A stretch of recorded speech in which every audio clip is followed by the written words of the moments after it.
Mini blinds, a popular window covering in American homes, handy to darken the room of an infant put down for a nap.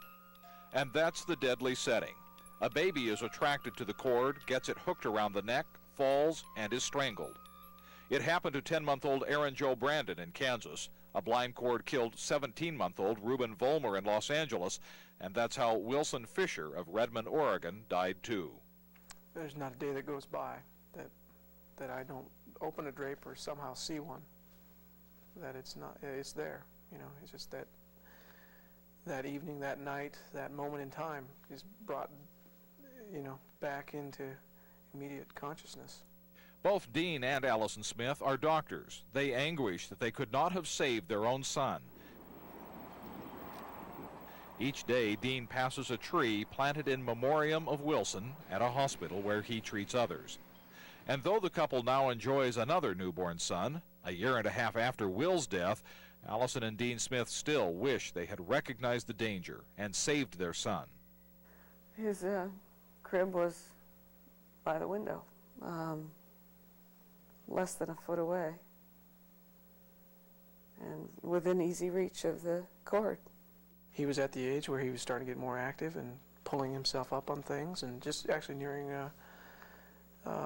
walking, and clearly was close enough where he could pull himself up. He got entangled in the cord. Wilson is one of many. Since 1981, 161 children in this country have died after becoming tangled in window blind cords. More than 14,000 others have been injured.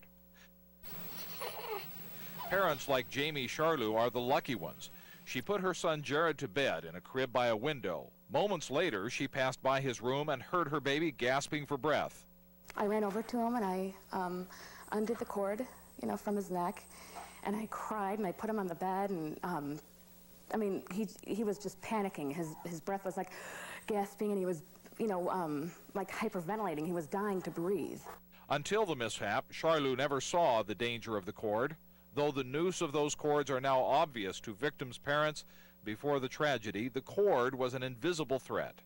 Friends, relatives who had cared for our son, who had, you know, put him down for naps and to bed for us, either babysitting or whatever, you know, came to us afterwards and said, I never thought of that myself, and I never saw that danger there. Many blind cords in the family's new home are now secured to cleats. They yearn to have taken one simple step of protection a year and a half ago. The simplest thing is, if the crib is by the window and there's a drapery cord, move it. And that's not the entire answer, but that's a big part of it. And it's so simple.